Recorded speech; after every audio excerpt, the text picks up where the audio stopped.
Over the years, Rwanda has started a number of initiatives intended to boost the nation's economy, increase revenue, and generally improve the welfare of its citizens. The president of Rwanda, Paul Kagame, has stated that he wants his country to be the Singapore of Africa. Therefore, it should come as no surprise that Rwanda is currently undertaking a number of massive development projects. In today's video, we'll take a look at 9 most impressive ongoing projects in Rwanda. Be sure to like, subscribe, and leave a comment.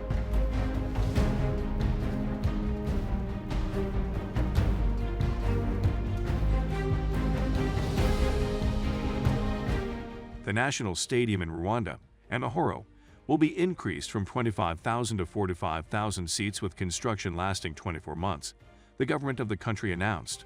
The improvements will cost $21 million and will support Rwanda's goal of hosting more international sporting events. The stadium has not been used for football competitions since 2021, and it has been undergoing renovations since March following a string of setbacks brought on by the pandemic. The contractor has already signed a contract, and work has already started. By 2024, the stadium is expected to be completed.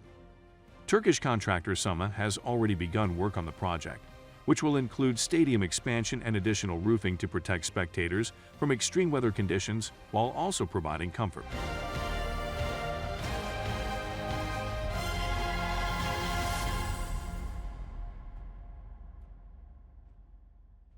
The Rwandan government has launched the construction of a 43.5 megawatts power plant expected to boost the country's efforts to ensure universal access to electricity by 2024. The Nyabarongo 2 multipurpose dam is a multipurpose dam under construction across the Nyabarongo River in Rwanda. The dam will measure 48 meters high and 228 meters long, creating a reservoir with storage capacity of 846 million cubic meters. The reservoir is also expected to provide irrigation water to an estimated 20,000 hectares of land downstream of the dam site. In addition, the dam will host Nyabarongo 2 hydroelectric power station, with installed generating capacity of 43.5 megawatts. The plant, estimated to cost $214 million, is being built by China's Sinohydro. The project is financed by a concessional loan from the Export-Import Bank of China. Construction began in April 2021 and is scheduled to last until December 2025.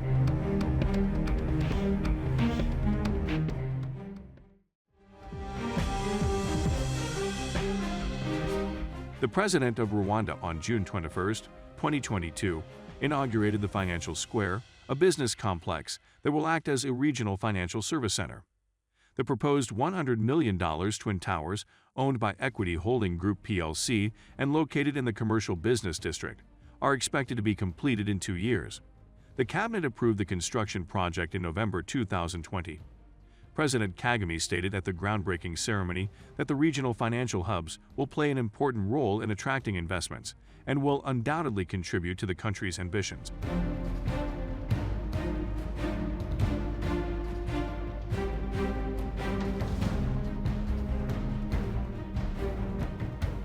The Rusumo Falls Hydroelectric Project, which was launched on March 30, 2017, has an installed capacity of 80 megawatt, run-of-river scheme at 1,320 meters above sea level, and will be shared equally by Burundi, Rwanda, and Tanzania.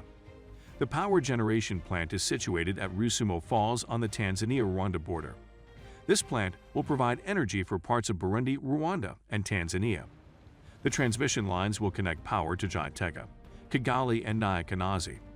The project will develop renewable hydroelectric power, thus supporting the sustainable management of the Kagera River Basin and promoting growth and poverty reduction. This project will increase the amount of electricity available to growing town centers, while also ensuring that environmental concerns are addressed and the benefits of shared power are realized. When completed, the project will promote increased economic activity, private sector development, and investments in social infrastructure and services by improving access to electricity. The project is valued at $340 million.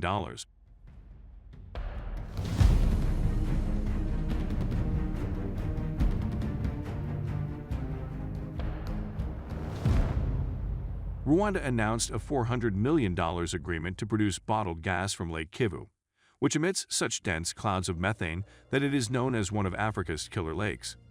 Gazimuth Energy's project, which is owned by the United States and Nigerian businessmen, as well as Rwandans, would absorb gas from the lake's deep floor and bottle it for use as fuel. This, in turn, should help prevent toxic gas from bubbling to the surface.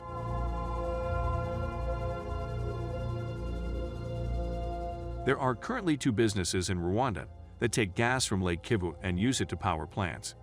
According to Claire Akamanzi, CEOs of the Rwanda Development Board, bottled methane would lessen the East African nations' reliance on wood and charcoal, the fuels used by the majority of households and tea factories.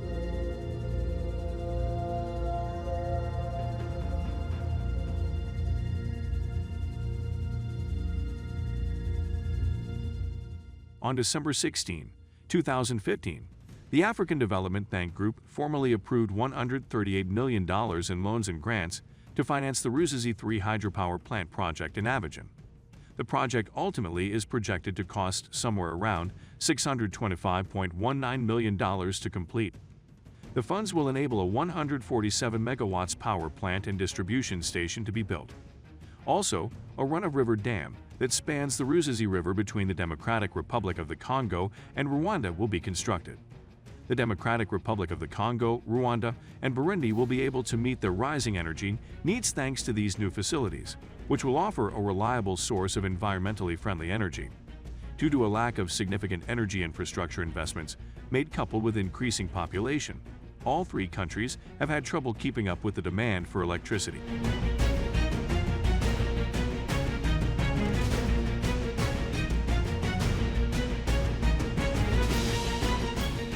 Bugesera International Airport was commissioned by President Paul Kagame in August 2017 following a contract signed in September 2016.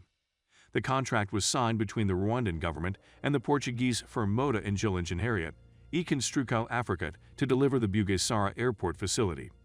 According to the Minister of Infrastructure, work on the Bugesera International Airport in eastern Rwanda will be finished by December 2022. Construction on the $1.3 billion airport was slowed down during the pandemic since only 50% of workers were permitted on the site at once. Rwanda increased the capacity of Bugesera Airport in December 2019 after the country and Qatar Airways reached an investment agreement. The partnership includes 3 agreements for the construction, ownership, and operation of the cutting-edge facility. Per the new design, the new airport will initially be able to handle 7 million passengers annually, nearly doubling its initial capacity. A second phase, with a capacity for 14 million passengers annually, is anticipated to begin by 2032.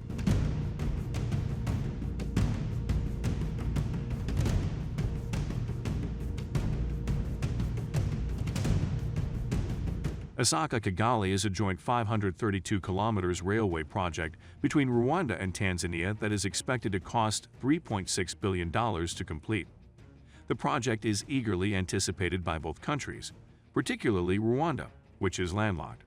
Because Dar es Salaam port handles 70% of Rwanda's imported and exported cargo, the project will have a significant impact on Rwandan traders.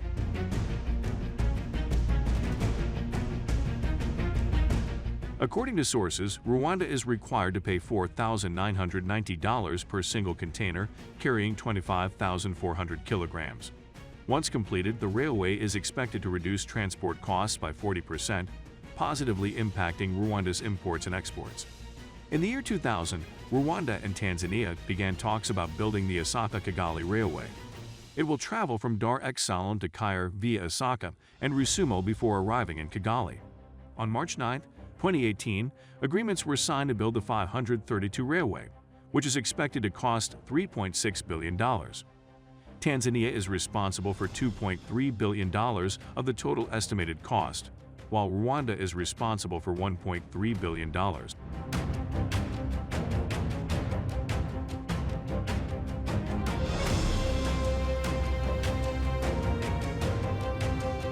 The government of Rwanda has chosen a 620-hectare site in the Gasaba district for the construction of a green city.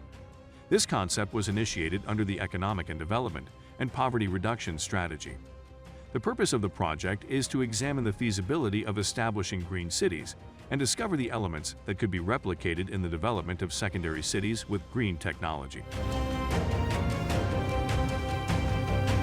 The $4 to $5 billion development project will provide 30,000 housing units for approximately 150,000 people and create at least 16,000 jobs in Rwanda. This project will incorporate the key pillars of green urbanism, as defined by the Global Green Growth Institute's National Roadmap for Green City Development Policy. The project will advocate for the development of an effective green urban center or city, complete with green housing, infrastructure, mixed use, amenity, workplaces, and industry.